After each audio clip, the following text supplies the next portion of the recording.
Went to Harvard and you dropped out. Have you ever thought how your life could be better off if you had gotten your Harvard degree? Well, I'm a weird dropout because I take college courses all the time. I love learning company courses and things, so I loved being a student. And there were smart people around, and you know, they fed you and they gave you these nice grades that made you feel smart. So I feel it was unfortunate that I didn't get to stay there, but I don't think I missed any knowledge because, you know, whatever I needed to learn, I was still in a learning mode. I want to thank Harvard for this honor. I'll be changing my job next year, and it will be nice to finally have a college degree on my resume.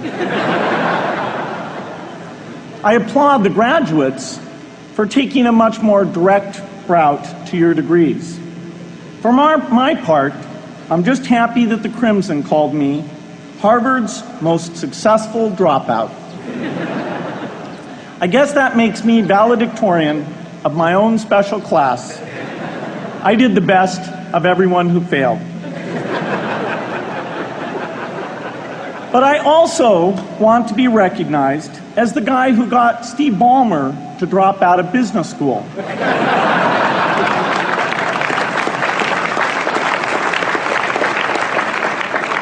I'm a bad influence. That's why I was invited to speak at your graduation. If I'd spoken at your orientation, fewer of you might be here today. The idea that computers were going to be a change agent, you know, I was lucky enough to meet Paul Allen, and early on we brainstormed about this idea of the chip. And the chip changed the rules. I mean, most things don't get a million times better. Not, you know, engine efficiency or, you know, most things have theoretical minimums. Computation is something that we're not even close to the theoretical minimum, and yet we've improved so much. So seeing that that was going to come, and weirdly, that most people didn't see that was going to come. So, you know, even people at IBM were still thinking in terms of big computers. You know, now all the software and service-driven companies are worth even more than IBM. When I was growing up, IBM was the monolith, and it was always, okay, are we going to beat them? Are we going to join them? Those bastards. Actually, they were very nice people, but we always thought of them. And they sort of stood for these big computers that only big companies and governments could get the benefit for. So actually, we played off of that to have this power to the people, personal computing type thing. Of course, now we're a big company, and somebody can play off of us. The idea that a young person can start a company here is a super nice thing, because although people at first are skeptical, as soon as they realize their normal model of what I knew and what I could do, that I didn't fit that normal model, then they assumed I knew way more than I did, and I could solve all sorts of problems I had no clue you know, how to solve. But you know, it was nice that people were kind of agog that we had built this company and done these things from a young age. So I think the culture of America, that, you know, almost the American dream type success story, worked out. Yeah, it was fun when we got to know each other. We would be traveling around Lagos, where the traffic gives you lots of time to sit and talk sometimes. And, you know, I'd be showing Aliko my charts about, hey, Sokoto has a pretty low vaccination rate, you know, and Kano needs to do this. And Aliko, he really knows people. He has relationships. He's willing to reach out to people. So he'd say, hey, let's call the governor, you know, and we'll talk to him about this. And sure enough, you know, next thing you know, we've got the governor of Sokoto on the phone. We're talking about this. And so this ability now to reach out, to draw on the broad relationships that Aliko's developed. And, you know, I'm pretty shy about calling people. I just want to mail them my chart. But in fact, what's come out of that is that Aliko and I do video conference calls with 6 of the governors in the northern states, where twice a year we look at vaccine coverage. You know, is the supply chain working? Are the workers showing up? Are the healthcare posts in the right locations? And it's a big challenge, but really drawing on Aliko's communication skills and the fact that he's not afraid to call anyone, everyone he wants to talk to him, it's been phenomenal. I'm in meetings a lot. My calendar gets very full with those. And then at night, after the kids have gone to bed, I'm on email a great deal. I get messages during the day. That's my chance to give long responses. And then over the weekend, I send a lot of mail as well. I take 2 weeks a year to just go off and read and think, where I'm not interrupted by work or anything else. I'm just solidly trying to think about the future, and people get to send me things to read as part of that so-called Think Week. So it's a nice mix of things. About 25% of the time then I'm out traveling around, meeting with customers, Europe, Asia, and that sort of helps me think, okay, do we have the right priorities? What are people responding well to, and what would they like to see us do better? If you were 20 years old today and you wanted to start a new company, drop out of Harvard, what company or what area would you want to start it in? Well, this is a great time to be doing innovation because the tools of innovation are so much better. There are lots of things in biology that are very interesting. There are lots of things in energy that are interesting. Given my background, I would start an AI company that whose goal would be to teach computers how to read so that they can absorb and understand all the written knowledge of the world. That's an area where AI has yet to make progress, and it will be quite profound when we achieve that goal. Computers, when I was young, were super expensive, and my friend Paul Allen and I actually snuck into places at the University of Washington where they had computers that weren't being used at night. And so we were fascinated by what the computer could do, but very few people were getting exposure. We had to go out of our way, and we were lucky that we did it all. And so then when the idea of moving the computer onto a chip that Intel would make, and that would make the computer literally millions of times cheaper than the ones we were using, so both more powerful and available to people on a personal level, then the idea of, okay, it would be very different, the software you needed, the way the industry would work. We were super lucky to be there when that was happening. So what did your family think? Did they say there's something wrong with this young man? He wants to just do computers? They knew I was obsessed with computers, that I would skip athletics, that I'd go in overnight, that I'd leave the house sometimes when they prefer I wouldn't go work at night on these things. And so it was kind of considered a little strange. And the big moment was when I said, instead of going to part of my senior year, that I wanted to go work for a company writing software. So they were great about allowing that to be my hobby. First I met Warren, we were talking about getting together and doing something again, and he pulled out his calendar, and the pages were so blank. And I said, wow, you've managed to avoid getting tied into a lot of kind of meaningless activity. And Warren said, yeah, you have to be good at saying no and picking the things that really make a difference. And that's one of many things I've learned from Warren, but that's one of my favorites. And so I can blame it on him whenever I'm turning things down. In the early days, you were just a college dropout. You were very young looking. Did you get taken seriously by businessmen who were much older? For some people, that youth and geekiness was like, hey, should we trust them? That's so weird. We've never seen something like that before. So yes, we had to fight for acceptance. I couldn't rent cars, so I had to take cabs around because I was too young, and probably some people were a little tough. But then as we got a little bit of success, people were fascinated by this deep belief we had in software. The idea that you could get people to decide to support this foreign aid thing, which is a big deal for our foundation, from a numeric point of view, we're still pushing that a little bit, but honestly, the story of the one child, if you say to an audience, here's the picture of this child, shall we save this child? They're more engaged than if you said, hey, let's save 1 million children. So there's definitely a sort of 10 to the 6th problem here somewhere. Yeah, that's that fascinating. Humans are not wired to do that on a numeric basis. And so, that's why we have people like Bono and many others who come from a more storytelling world, and then they let me throw a few charts and numbers in, just because I think that should be there. Once your heart tells you what direction to go in, to prove that this is a very affordable, not a big deal, well-managed path to be on. All right, we're going to test your knowledge of some everyday items that you get at the supermarket. When's the last time that you have been at a supermarket? Long time ago. Okay. All right. This will be interesting. All right. If you can guess 3 out of the 5 products within $1 of each one, the audience will get something. Okay?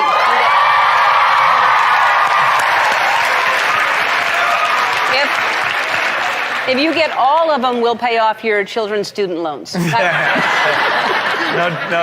danger there. Yeah. All right, which is going to be our prize model. And here we go. There is rice-a-roni right there. The San Francisco treat, of course. How much do you think rice-a-roni would be within $1? $5. Okay, let's... The audience didn't like that. Let's see. Ready? Oh, it's $1. Look, what a bargain. I'll take 5. I know. All right. Ooh. Okay. Tide Pods. You've been hearing a lot about those lately. What do you think? $4. No. They want me to go higher. Yeah. Let's go with 10. $10. $10. All right. $19.97. It's expensive to do laundry. I'll take a half. It's very costly. Okay, now, very important. This is my best chance. Really? This one, yeah. Because you floss? Absolutely. Yeah. I floss as well. It's very important to keep your gums in good health. All right, that's floss. How much would you say that floss is? I would say $4. Look at you! $3.78, that's one! Knowing that you're doing all this work, but someone in my position, I'm not a philanthropist, I don't necessarily have the means. How does someone like me or someone watching this help in the best way they can? Well, I wish more people could actually get to these countries, join the Peace Corps, spend time, even just spending a few weeks there and see how great the needs are and see the progress. A lot of, volunteer work in the United States builds that sense of, okay, we care about other humans, even beyond our own family group, even people who had very different experiences. So, at a young age, a little bit of giving money away, to form that habit and picking which things you really want to give to, including lots of things here in the US, and getting involved with volunteer time. Those are the people who I think will help kind of bring the world together and avoid just this divisiveness that is my greatest concern. Well, certainly every product we do is absolutely as capable as it can possibly be. There's no holding back. We are, the people at Microsoft come into work every day building the best products they can. And they're very proud. You go into schools and see how kids are using this stuff. Go and ask people about how their jobs have changed because of the personal computer. We're sitting there listening to our customers saying how they'd like to make things better. So we do absolutely our best job. And in fact, that's why we've been successful. Anybody who holds back in this business isn't going to be around for long, because this is a business where you always have to be moving at a very rapid pace. I talked to my dad, I talked to Warren, I talked to my wife Melinda. So I have enough people that know me and actually know where my judgment isn't its strongest, where I might get overexcited about something or forget to think about something. And so they're good at correcting, particularly Melinda, good at correcting whatever those blind spots are. And I think it's good to encourage your friends and advisors, to really give them that license. You know, I can go to a party and forget to say hello to various people or something. That's a very minor example of my blind spots. Not to the hostess. Well, Melinda would help me do that. Yeah, she would, So, yeah. so, you know, a small number of people that you can turn to on certain key things is a great asset. I find the world in just such an interesting place. So we like to compare notes on it. When we compare notes, we have a lot of fun doing it. One of the things that happened tonight, Bill, was that I guess your dad at the dinner said, you know, what's been the most important quality for you? And you found out that you and Warren had the same word. Yeah, I think curiosity, which Warren mentioned, is an amazing thing where you try and predict what's going to happen, and then when it doesn't, you sort of think, well, you know, that drug didn't get invented, that stock didn't go up, that approach wasn't popular. What is it about my model of the world that's wrong? You know, who could I talk to? What could I read? And the things that have happened since 1991, mostly good things, have been amazing and just, you know, so much fun to talk about. You know, so, you know, we read the news and we think, God, what did Warren think about that? If you ask people across the United States, is the future going to be better than the past? Most say no. My kids will be worse off than I am. They think innovation won't make the world better for them or their children. So who's right? The people who say innovation will create new possibilities and make the world better? Or the people who see a trend toward inequality and a decline in opportunity and don't think innovation will change that? The pessimists are wrong, in my view, but they're not crazy. If innovation is purely market-driven and we don't focus on the big inequities, then we could have amazing advances and inventions that leave the world even more divided. We won't improve public schools. We won't cure malaria. We won't end poverty. We won't develop the innovations poor farmers need to grow food in a changing climate. If our optimism doesn't address the problems that affect so many of our fellow human beings, then our optimism needs more empathy. If empathy channels our optimism, we will see the poverty and the disease and the poor schools. We will answer with our innovations, and we will surprise the pessimists. Over the next generation, you Stanford graduates will lead a new wave of innovation. Which problems will you decide to solve? If your world is wide, you can create the future we all want. If your world is narrow, you may create the future the pessimists fear.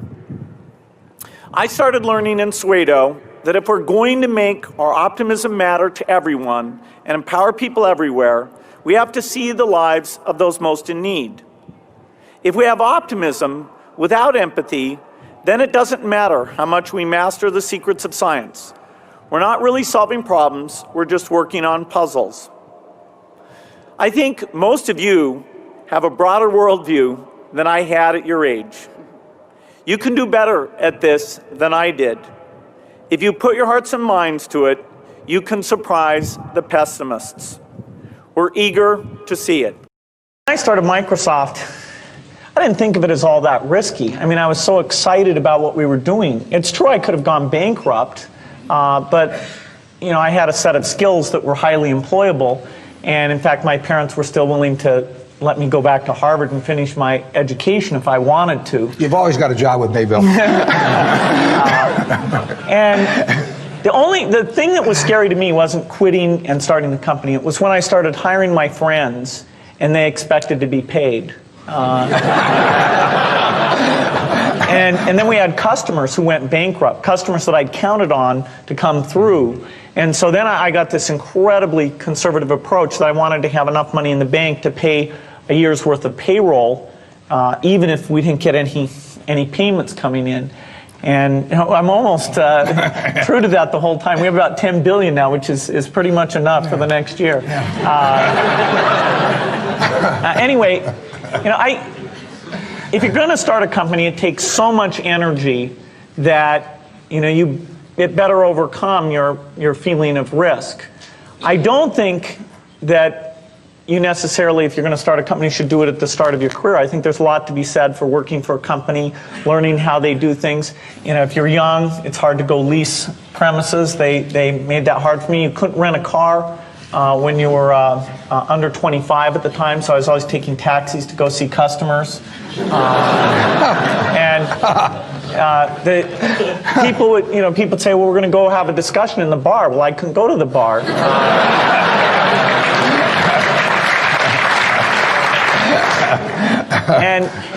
But that's fun, because I'll tell you, when people are first skeptical and they think, oh, this kid doesn't know anything, then when you show them you've really got a good product and you know something, they actually tend to go overboard and they think, whoa, they know a lot.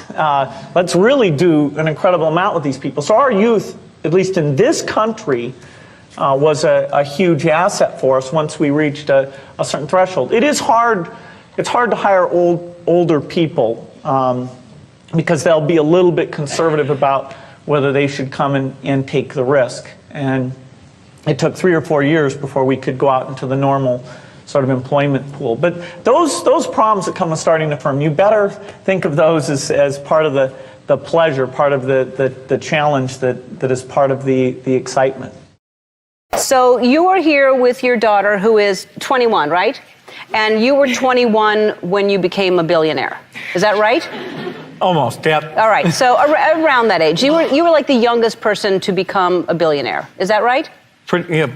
Yeah, in terms of my own, earning it on my own, yeah. Right. Okay, so, well, it's just the most important thing, yeah. So when you were a kid, did you care about money, or you just cared about technology and it just happened?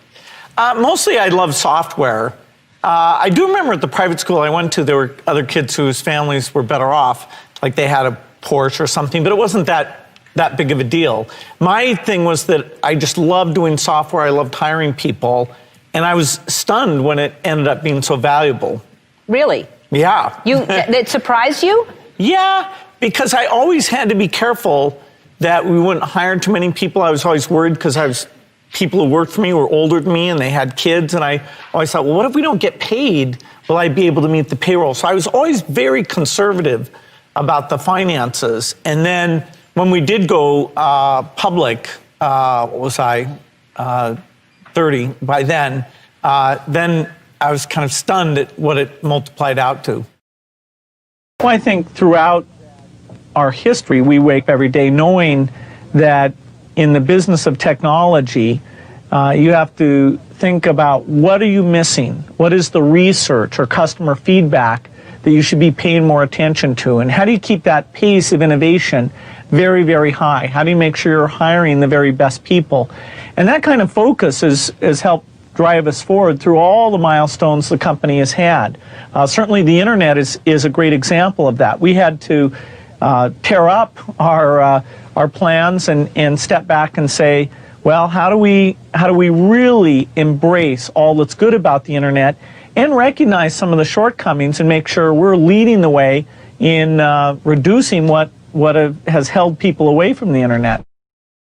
Most people over the last 200 years or so, whoever the wealthiest person in the world was, didn't usually work that hard when they got to be 60 or so. They kind of took life easy. You seem to be working pretty hard. What motivates you to still work so hard? Well, I love my work. The work of the foundation is super interesting. I get to meet with the scientists. I get to go out in the field. I do think your habits are sort of set in your 20s and 30s. And by my standards of the 20s, I didn't believe in weekends back then, not to mention vacations. So I'm, fairly lazy compared to myself in my 20s, where I was a true fanatic. All I believed in was working on software night and day. And for my 20s, that was perfect. I didn't have a wife or family at all. And my role was very hands-on role. In Microsoft, my early partner was Paul Allen, and then Steve Ballmer was my partner. Now Melinda's even a totally equal partner in all the foundation work we're doing. So she and I run it together. It was so fascinating. I mean, the relationships we were building, learning all this new stuff. To have somebody to brainstorm with about it, made it a lot more fun. Things like writing letters together, giving speeches together, we had to learn how to bring out the best of the both of us in doing those things. But yeah, it was always, clear we wanted to do it together. Do you worry about Linux as a competition for operating systems? Yes. We've competed against various forms of Unix over the years, and Linux is growing in popularity and definitely a competitor. How threatening a competitor? Well, it's a competitor we take very seriously. I think, part of Microsoft's success is that we don't underestimate the importance of the work that other companies are doing. And so we look out, we think, are there aspects of that are best practices? For example, online support, some of the community things that are done around Linux are done very well. So we're thinking about it, making sure that our innovation will make sure that our value and our leadership stays in front. And so you really have to believe the internet's going to be mainstream. A lot of people are going to get out there and use it, and that they're going to be willing to pay for some content. Is that the operating idea that you have? Well, each of these businesses is an entrepreneurial business. The overreaching theme is that, yes, I believe in the internet. I believe it'll get increasingly popular, and we're doing some neat new things to take advantage of that. You've got a lot of cash on hand, yes? Right. All right. It puts you in an enviable position. You can experiment with a lot of entrepreneurial ideas and see what sticks and what flies. Well, we're in business to make money. But the other thing is providing such a cash flow for you. Well, it all belongs to the shareholders. Yeah. We're not dilettantes. No, I know. We are business people. And it is true that if you find an idea that requires 3 or 4 years of improvement and patience and really sticking with it, that we're very good at that. Take Windows, which we bet our company on. Everybody doubted that would succeed. IBM did not support us in that. It took longer than we expected, over 4 years before finally graphical interface got popular, and now people take it for granted. It's part of every personal computer, and you just expect it to be there. That was one of the grand successes of the company. In the same way, we're betting on the internet, that our tools there will be popular, and that a few of these content plays that we've decided to get involved in, that the scale and the users will make those into great businesses. I'm curious about your insight related to relationships. Yeah, some friends do bring out the best in you, and so it's good to invest in those friendships. And some friends challenge you about things you're doing, and that level of intimacy is great. I wouldn't say that I was so obsessed with work. I didn't invest, I'd say, in my 20s and 30s as much as I should have. It's really through Melinda and seeing, other people, I realized, okay, that is, it's really worth the investment to have those people as you're always there to help them and vice versa. Key point there is you've got to enjoy what you do every day. And for me, that's working with very smart people. It's working on new problems. Every time we think, hey, we've had a little bit of success, we're pretty careful not to dwell on it too much because the bar gets raised. You have for years, ever since you were a little boy, I hear, been called a nerd. Do you care? Does it hurt you? Well, nerd means a lot of things. I'm somebody who can sit and read a book about science for hours on end, and I don't mind being labeled as somebody who finds that interesting. There is hardly a day in which something is not written about Microsoft. It has become almost a frenzy. You're being called the evil empire. You forget being called a nerd. You are now being called arrogant, greedy, the devil. You've read all this stuff or heard that this has been said. What do you say about all of this? Well, it's a very competitive business. And that's all? Oh, absolutely. When you have the level of success that we've had, when you have a business that's important as this with this many competitors, you're going to have people saying some nasty things. And so you have to learn a little bit not to take it too personally. I think you can worship and mythologize the idea of working extremely hard.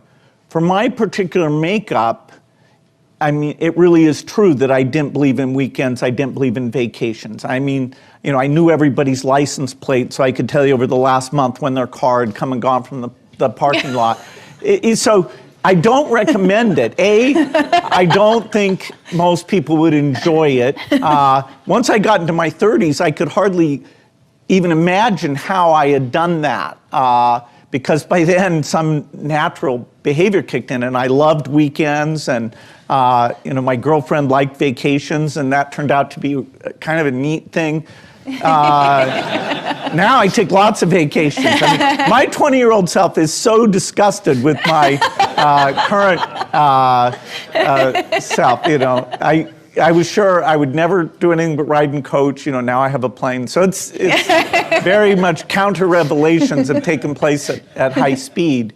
But yes, it is nice if during those first several years, if you have a team that's chosen to be pretty maniacal about the company. And how far that goes, you should have a mutual understanding, so you're not one person expecting one thing, another person expecting another thing. And you'll have individuals who have, health or relatives or things that are distracted. But yes, I have a fairly hardcore view that there should be a very large sacrifice made during those early years. It's an incredible time to be a learner. I remember when I was young, I had the World Book, which is one of Warren's products, and it was very good. But I always felt like, God, I want to get into this in more depth. I want to understand it better. Today, the videos that are online and the courses that you can buy with the very best professors, it's phenomenal. Take a subject like weather or climate change, or what's going on in economics, what's known, what's not known. Now with the foundation, a lot of what I need to learn is about biology, making vaccines, and what's going on with these various diseases. This is a phenomenal time to be a curious person. The information that's out there, I have my biggest problem is that I stay up too late because I'm reading and then I'm a little bit tired the next day. Urgency that I felt that if we didn't get Microsoft going right away, that somebody would do a great job building a software company, we won't have a chance. That probably ended up not being true, that I could have waited 2 or 3 years and the opportunity to do Microsoft still would be there. But anyway, I felt a sense of urgency. And, it's not like, I still get to take courses and learn things today, things like The Learning Company, and there's all sorts of great books. So it's not like I've missed some part of my education. Right. When you dropped out, your father and mother said, are you sure you know what you want to do? If one of your children dropped out of college to start a company, what would you say? Well, I'd have to say yes, but the dropping out is not an irrevocable decision. If you try and start a company that doesn't go well, they always let you go back.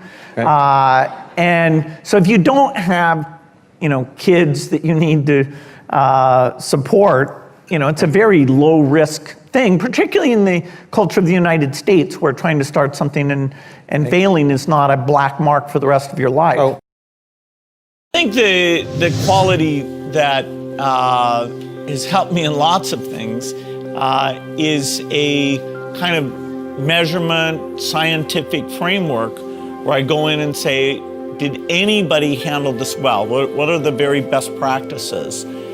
Do we have numbers on that? And let's get everybody measuring what they're doing, and so they can strive to match what the best achievement is. For us, often that's something like getting the vaccines out to all the children. Some very poor countries do that extremely well because they get down to that local level and measure the activity. They make sure the inventory's there, they make sure the workers are showing up. So for me, I always look at how can we do better measurement and use that to drive the very best practices. As Microsoft was becoming super successful, the idea of, okay, what am I going to do with this money?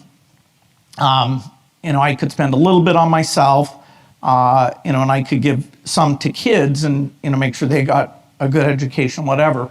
But as a percentage, even the maximum of those two outlets, became tiny. And so then it was, okay, what do philanthropists do? And studying Rockefeller and all sorts of people who've done all that stuff, I thought, oh, well, this is interesting. Are there research topics that aren't getting enough money?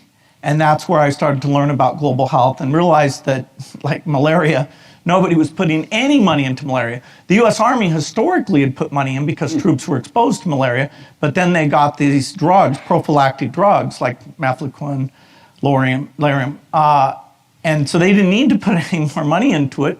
And so our first 30 million, we became the biggest funder in a disease that kills 1 million children a year at that time. We're down to 400,000 now. So it was a progression,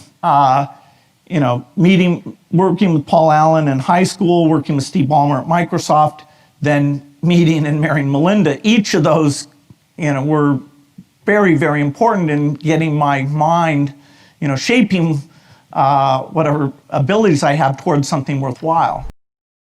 And you're obviously going to go down in history as history books already set kind of thing. But what's the greatest misunderstanding between you and your relationship and about each other? What would you say would be this idea of catfight, this idea of which one of the many? We've kept our marriage secret for over a decade now.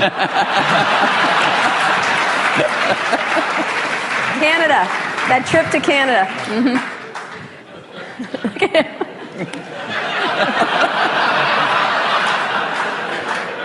Was there? I don't think either of us have anything to complain about in general. And I know that the projects, like the Mac project, was just an incredible thing, a fun thing where we were taking a risk. We did look a lot younger in that video. We did. You look 12 in the first one. That's how I try and look. He was 12. But, it's been fun to work together. And I actually kind of miss some of the people aren't around anymore. People come and go in this industry. It's nice when somebody sticks around and have some context of all the things that have worked and not worked. And the industry gets all crazy about some new thing. There's always this paradigm of the company that's successful is going to go away and stuff like that. It's nice to have people who've seen the waves and waves of that, and yet been willing, when it counted, to take the risk to bring in something new. Has it been important? One last question, and then we'll go to the audience. He didn't answer us because he just said this. I have an answer. He only talked about his secret gay marriage. Yeah. So. I thought that was your answer. No, that wasn't my answer. When Bill and I first met each other and worked together in the early days, generally we were both the youngest guys in the room, right? Individually or together. I'm about 6 months older than he is, but roughly the same age. And now, when we're working at our respective companies, I don't know about you, but I'm the oldest guy in the room most of the time. And that's why I love being here. And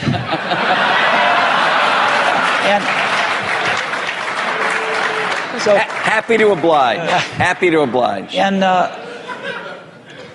think of most things in life as either a Bob Dylan or a Beatles song. But there's that one line in that one Beatles song, you and I have memories longer than the road that stretches out ahead. And that's clearly true here. Well, you know what? I think we should end it there. Let's just end it there. I'm going to have a little tear right here. Thank you. Thank you very much. Thank you so much. Sure. Thank you. Love Bridge. Bridge helps you think. It's a game you can play your entire life and keep getting better and better. I think anybody who's good at bridge is going to be great at a lot of things. So I really encourage people to get involved, and I want to thank the people who've put things together for juniors. They'll be thanking you the rest of their life because bridge is such a great sport. Question to you is, if you suddenly found yourself to be, say, a sophomore in college at Harvard, what do you think you would study, and how do you think you would spend your time engaging in activities? Well, the thing that you're likely to be world class at is whatever you obsessed over from, say, age 12 to 18.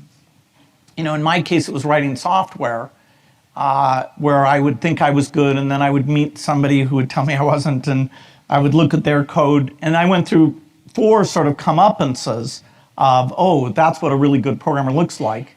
And part of the reason I worshiped Digital Equipment was eventually it was a couple of their very best programmers who came and shared with me how they thought about it, how they did things. And I had studied their code, and there were several people who were so key to my doing that. So today, I would go into software, which today that means going into artificial intelligence. Computers still can't read. They cannot take a book of information and say pass an AP test on that book. And that's a solvable problem, but it's a knowledge representation problem. And, I've always wanted to solve that problem. I'm jealous that maybe one of you gets to work on that. I'm, unlikely to go back and be hands-on in that way, but it's the juiciest problem ever. I've thought about it for a long time. So I would go into AI. How do you retain your optimism? It's great that people are worried about the problems because they require action. Even take inequity. Globally, inequity is down. That is, the poor countries are getting richer faster than the richer countries are getting richer. Right. The bulk of humanity lives in middle-income countries today. If you go back 50 years, there were very, very few middle-income countries. It was pretty bimodal, where you had India and China, Africa were poor, and then Europe, US, Japan starting to be fairly well off, and not much in the middle. But today, China's at the high end of middle income, India's at the low end of middle income, Brazil, Indonesia. It's a phenomenal story, and the ability of science to solve problems, clearly in the case of heart disease and cancer, we'll make a lot of progress. Some of the more chronic diseases like depression, diabetes, I'm optimistic. Even obesity, we're gaining some fundamental understandings of the microbiome and the signaling mechanisms involved in these things. So yes, I am optimistic. It does bother me that most people aren't optimistic. And, so one of us is wrong and one of us is right. After I dump this bucket of ice on my head, I get to nominate 3 new people to challenge. So I'm going to challenge Bill Gates, my partner at Facebook, Sheryl Sandberg, and Netflix's founder and CEO, Reed Hastings.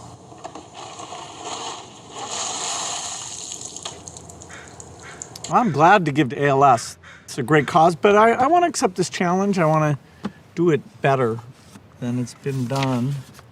Been working on this, got this design. There we go. Yeah. It's going to be great.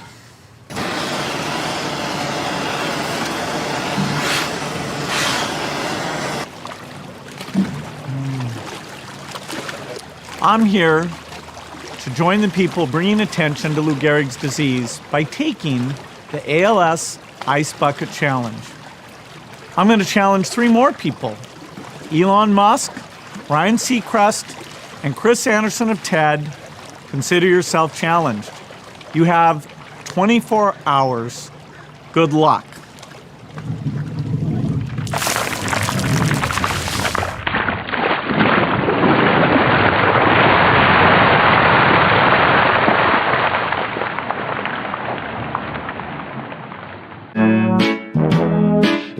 Let me tell you about my best friend. He's a warm-hearted person who loved me till the end. Now, people, let me tell you about my best friend. He's a one-boy, cuddly toy, my up, my down, my pride and joy. People, let me tell you about him. It's so much fun, whether we're walking man to man or whether we're walking sun to sun, 'cause he's my best friend. Yeah, he's my best friend. La la, ba da da da ya, ba da ba da da ya, ba da ba da da ya. Is it true that you can leap over a chair from a standing position? It depends on the size of the chair. I'll cheat a little bit. Yes!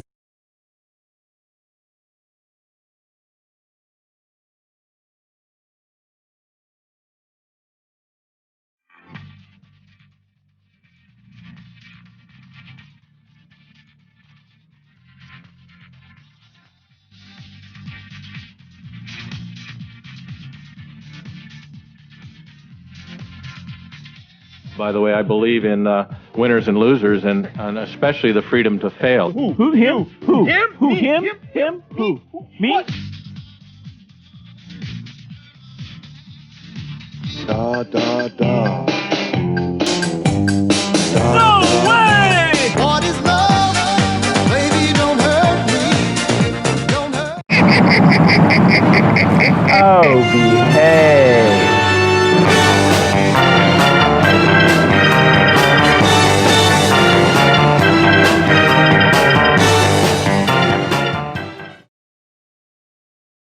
We think that progress can actually accelerate. The last 15 years have been wonderful, but the next 15, we can do more. And some people worry that when you talk about progress, that it'll reduce people's commitment to make things better. They think when you talk about progress that it shows you're naive and that maybe you don't realize all those things that are left to be done and how horrific they are. And so sometimes purely that negative side of the story gets told, but you lose something very important if you only look at it that way. You lose the optimism about what's possible, and you lose the information where you look at the places that have done better than others, and you understand what is it about delivery, innovation, partnerships, caring, what has come together for the very best progress, and then spread that to the other places.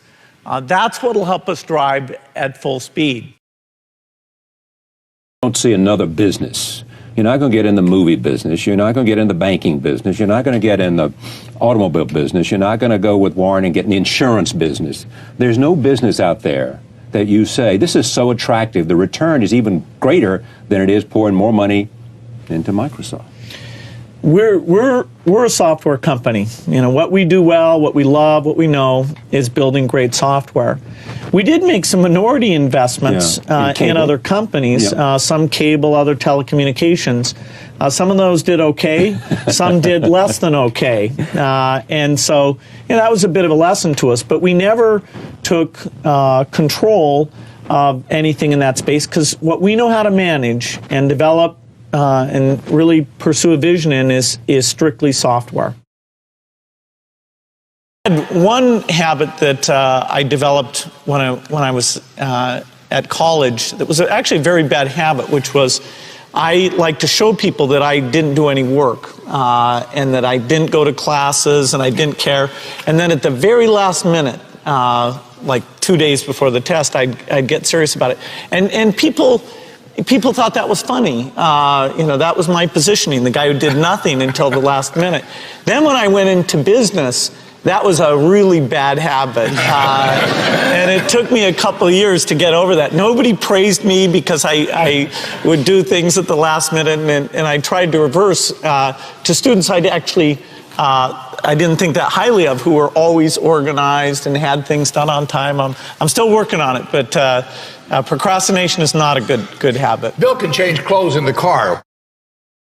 You have made a significant contribution in the fight against AIDS in Africa. You have funded, to a large degree, vaccines and vaccine research. Give me a sense of where that's directed and what success you think we're making, and your own particular interest in public health in the world. Well, this is a real passion for me, so I'll give a succinct answer. People, I think, don't have a full awareness how 4 billion of the 6 billion people on this planet don't have basic health needs met. The death rate of infants, the epidemic infectious diseases that are just a way of life in most of the world, don't exist in the developed world. And yet the research isn't going on for the medicines that would get rid of these diseases.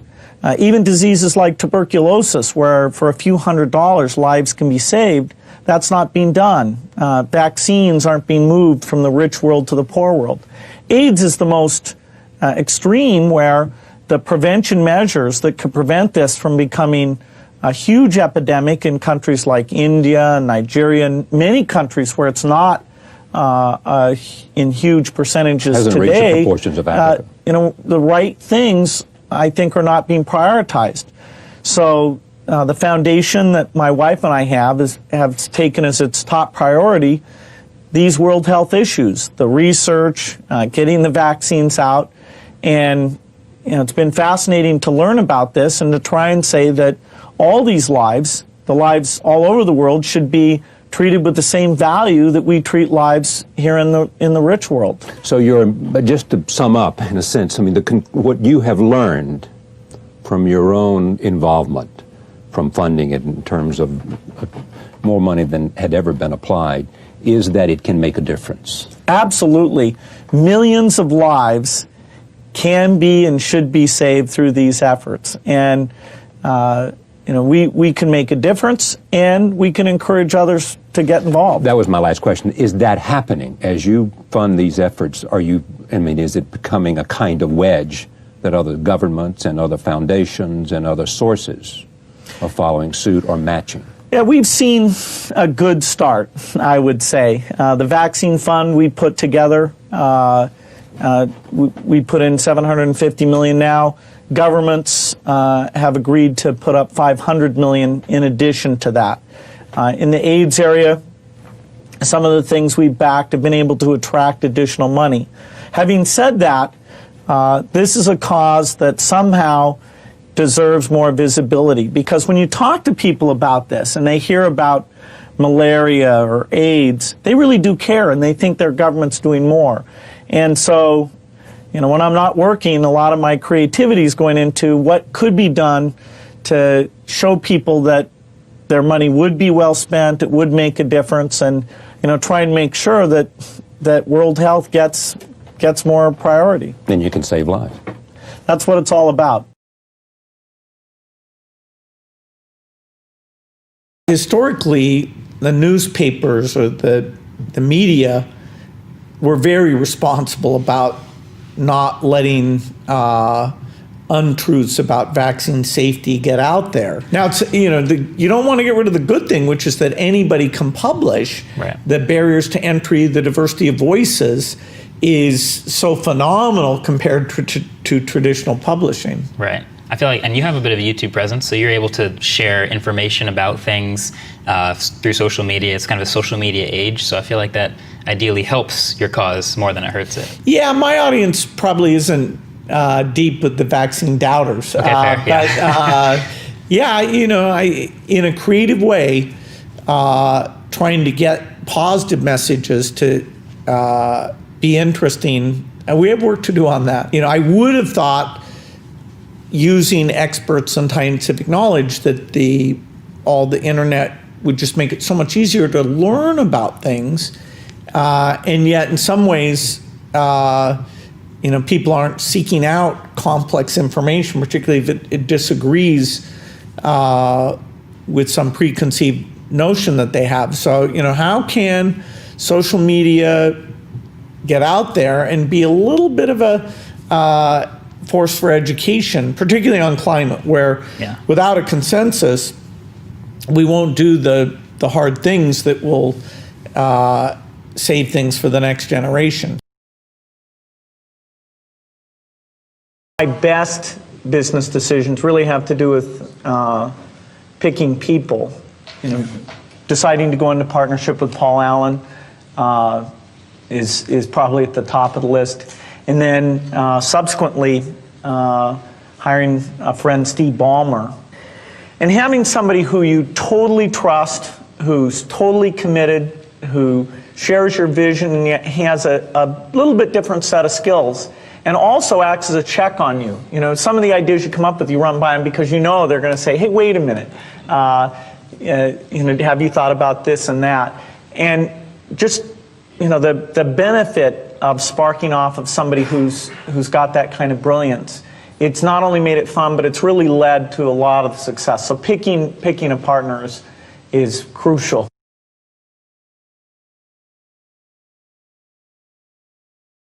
I also remember Warren showing me his calendar, and I love this. I had every minute packed, and I thought that was the only way you could do things. And the fact that he is so careful about his Can I show time. this to the audience? He has days that there's nothing on. Absolutely. Yeah, I'm trying to show. The best. And well, this is October. It's very high tech. Be careful. You might not understand. I'm going to hold. I'm not going to show the thing. But this is the week of April, of which there are only 3 entries for a week. Yeah, there'll be 4 maybe by April. File tax. So that taught you what? Not to crowd yourself too much and give yourself time to read and think and right. That you control your time, and that sitting and thinking may be a much higher priority than a normal CEO who, there's all this demand and you feel like you need to go and see all these people. It's not a proxy of your seriousness that you filled every minute in your schedule. And people are going to want your time. And it's the only thing you can't buy. I mean, I can buy anything I want, basically, but I can't buy time. And so to have time is the most precious thing you can have. I better be careful with it, man. There's no way I will be able to buy more time. I feel like you always seem to swing for the fences in general. It's just sort of a new way of framing it. But I have to ask, if you are swinging for the fences, what if you miss? Well, hopefully you get more than one swing. Is that fair? Yeah. Either at the same problem, like multiple malaria vaccine constructs, so that if you have 2 or 3, the combined chance of success is much higher, or that you're working in multiple areas, not just one area. Right. In climate, for example, I have a company that's trying to make a nuclear reactor that would be very cheap and that would have safety so that the public would be very accepting of it.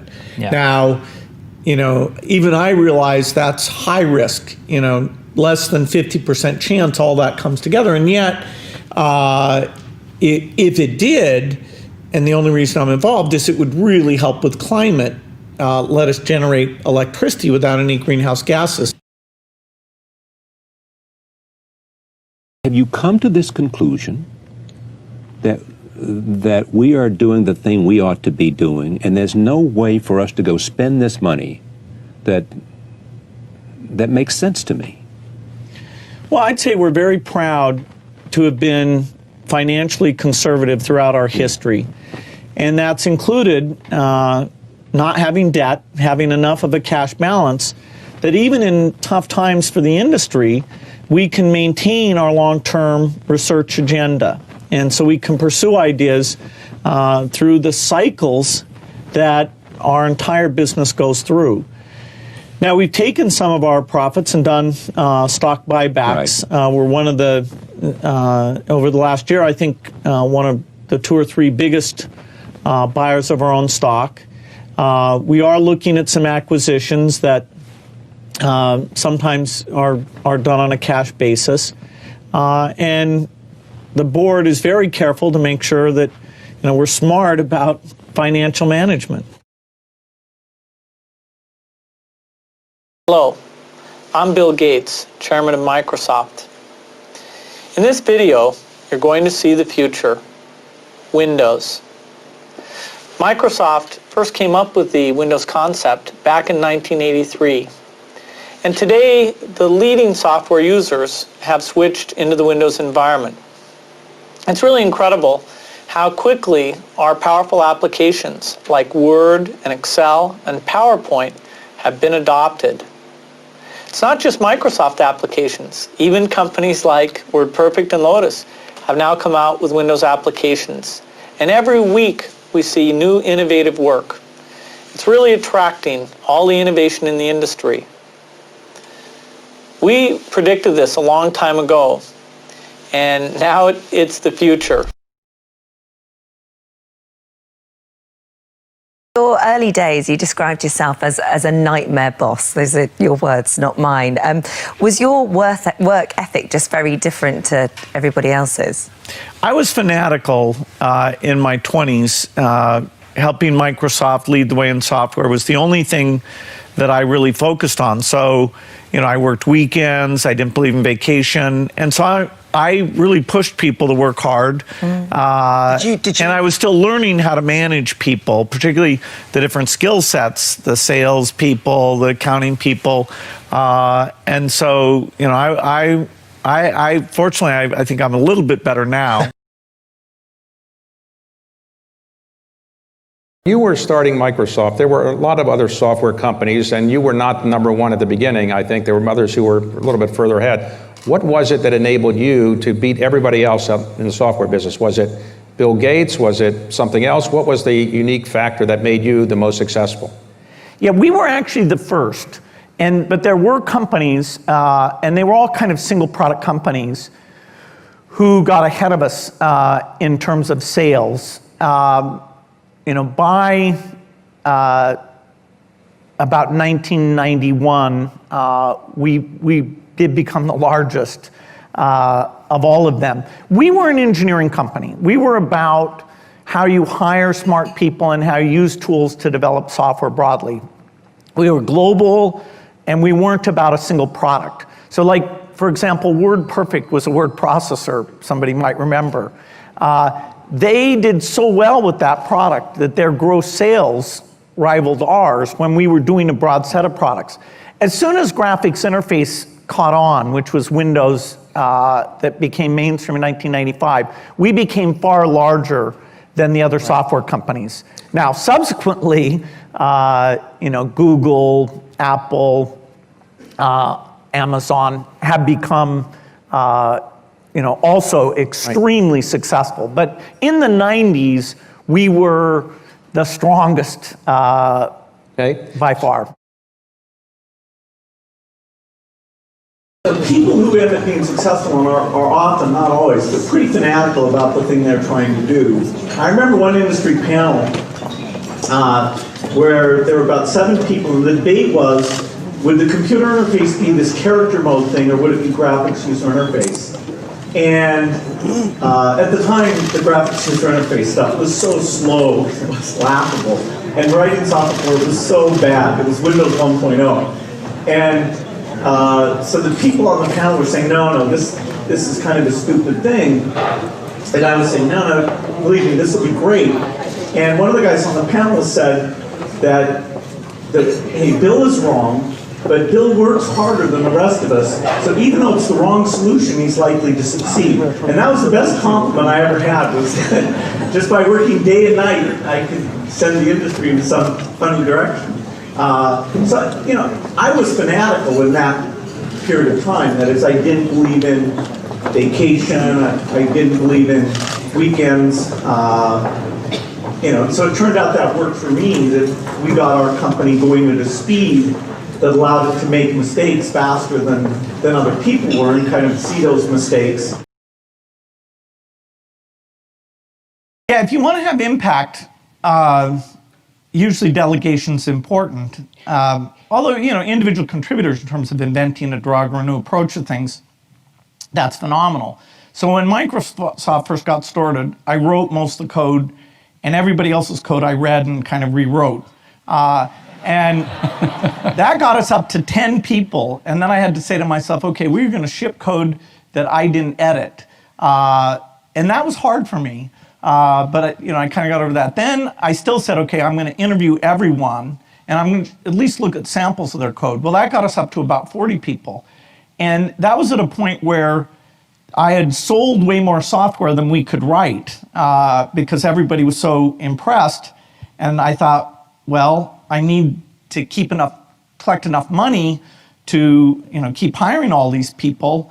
But the demand was so high that we were actually falling behind. That's when I hired Steve, and Steve figured out how to control what promises I made to people, and B, how to hire lots of people, and really good people, and create organizations and teams. So I delegated to Steve that, And he was constantly saying to me, okay, we're going to hire programmers that you've never met. And I'd say, no, we're not. And then he would show me numerically that the constraint wasn't going to work. Then I said, okay. Then I would, know all the managers of the people. And so over time, and of course, I could say the quality per person was falling monotonically, according to me. But large problems, if you want to write the most popular office productivity software, that one person absolutely can't do that. You can write pretty code. So everyone has to decide what scale of organization they want to work in. Eventually, my role was very much as a leader and a reviewer of managers, but the top people, and I hired some super experienced people, I would make sure they were pursuing a common vision and they were well coordinated. But in terms of a lot of management stuff, they were way better than I was. Now I had to have the framework to know what mix of skills that we needed and when they were working well enough together. But a lot of my value added was picking, say, to do graphics user interface or to do an integrated office type thing, or to go global and not use agents to have Microsoft be present all over the world. And so, yeah, picking what you're good at and how you find the other people to fill in those things, that's super important. And most founders aren't able to scale that up and kind of give up the hands-on things that they used to get a lot of pleasure and comfort from. And so I get to, when I say, okay, we're going to build a TB drug team, we're going to build the TB vaccine team, we're going to build the, kill all the mosquitoes in the world, gene drive CRISPR team. I get to, in terms of how we fund that, organize it, how many locations, do we wait till they have this result before we scale it up? I get to use the same, or 80% the same type of thinking that I exercised in terms of, okay, let's go do Windows, let's go do Excel. So it's backing engineers, it's getting a sense of the team, what needs to be added to that team, or the IQs on the team adding up as opposed to subtracting from each other. And it's very comfortable because the most intense period of Microsoft was where these teams were about size 30. And for our diseases, typhoid, rotavirus, there's a lot of diseases that hopefully you'll never hear of again, most of which don't exist here in the US. But so it is very, very similar. It takes a decade generally from start to finish. The AIDS vaccine, actually, we're on year 14, and it'll probably be another 8 to 10 years before that one is completely done. So some take as long as 20 years because there's many dead ends and you have kind of a portfolio of approaches. But yes, I feel like my working with governments, hiring smart people, managing teams, it did prepare me well for this very operational organization that's a lot like a business, except that our profit is lives saved as opposed to a monetary measure.